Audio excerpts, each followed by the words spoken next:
Hi hi. ఈరోజు నేను ఏం చెప్పబోతున్నానంటే మీకు పాత అమ్మమ్మ కాలంలో రొట్టె పచ్చడి చాలా ఇష్టంగా తినేవాళ్ళనమాట. అప్పట్లో మిక్సీలు ఉండేవి కావు. ఇప్పుడు మిక్సీలు వచ్చినాక చాలామంది కొంతమంది రొట్టె పచ్చడి తింటున్నారు. కానీ నేను చాలా మటుకు ఇంట్లో రొట్టె పచ్చడి తినక ఇష్టపడతాను.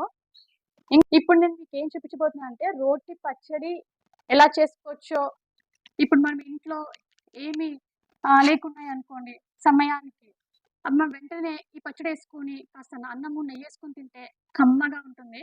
అది మీకు ఎమ్మీగా చూపించబోతున్నాను. Let's go. అంటే చిన్న రోలు నా దగ్గర. చాలా ఇష్టంగా నేను రోటి పచ్చడి ఎక్కువ తినేకి ఇష్టపడతాను. మీకు నేనేం చూపించబోతున్నానంటే చాలా సింపుల్‌గా, ఈజీగా చూపిస్తాను. ఫస్ట్ వచ్చేసి ఆనియన్స్, దీంట్లోనే వెల్లిపాయలున్నాయన్నమాట. ఒక 8 ఏసుకున్నాను. టేస్టీగా బావుంటుంది కాబట్టి. మళ్ళీ వచ్చేసి కొంచెం కారంగా ఉండాలి కదండీ! కాబట్టి నేను 1 ½ స్పూన్ కారం వేసాను. మళ్ళీ వచ్చేసి ఉప్పు తగినంత వేసుకుంటున్నాను. దీంట్లోకి జీలకర్ర చాలా బావుంటుంది. ఇప్పుడు నెక్స్ట్ వచ్చేసి నేను చూడండి దంచి చూపిస్తున్నాను రోటి పచ్చడి. చాలా టేస్టీగా, రుచిగా చాలా బావుంటుంది. బాగా దంచేసాను.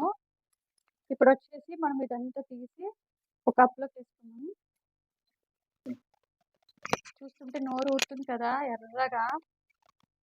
దీనికి నేను పోపేసి చూపిస్తాను ఎలానో. పోపుకి కదా కొంచెం నూనె కొంచెం ఎక్కువ పడుతుంది.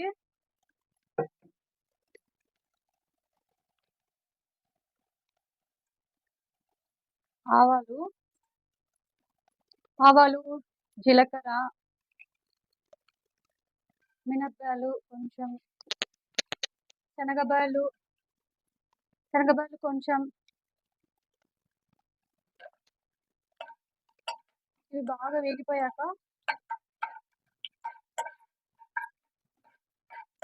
మనం దీంట్లోనే దంచిన వెల్లిపాయలు వేసుకున్నాం కొంచెమే. ఎందుకంటే మంచి సువాసన వస్తుంది వెల్లిపాయలు వేస్తే. వెల్లిపాయలు లేనిదే ఏ వంటకం ఉండదు కదండి. కొంచెం నాకైతే మంచి సువాసన వస్తుంది. మీరు కూడా ఇంట్లో చేసినాక నాకు చెప్పండి ఎలా ఉంటుందో. ఇది కొంచెం బాగా దోరగా వేగాక నెక్స్ట్ మనం కరివేపాకు వేసేసుకున్నాం.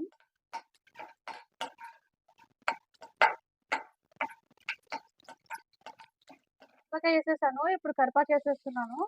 ఇంకా బాగా వేగిపోయాయి కదా పొట్టిమిరపకాయ, కరివేపాకు అన్నీ. మీకు కావాలంటే ఇంగువ కూడా వేసుకోవచ్చు, నెయ్యి కూడా వేసుకోవచ్చు, బాగుంటుంది. ఇప్పుడు నేను చేశాను కదా ఒట్టి పచ్చడి, ఇది దంచి అదంతా దీంట్లోకి వేసేస్తున్నాను చూడండి. వేసేసి దీన్ని కూడా బాగా కలిపేసుకోండి.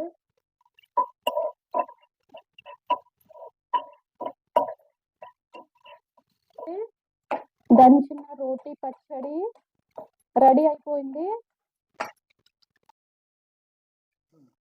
తినండి, చెప్పండి త్వరగా ఎలా ఉందండి. సూపరే, చాలా బాగా చేసావు. నిజంగా అండి చాలా బాగుంది. ట్రై చేయండి. చూసారా, నా శ్రీవారు చెప్పారు చాలా బాగుందని చెప్పారు. మీరు కూడా ట్రై చేసి నాకు చెప్పండి, కమెంట్ చేయండి ఎలా ఉందో. ఓకే.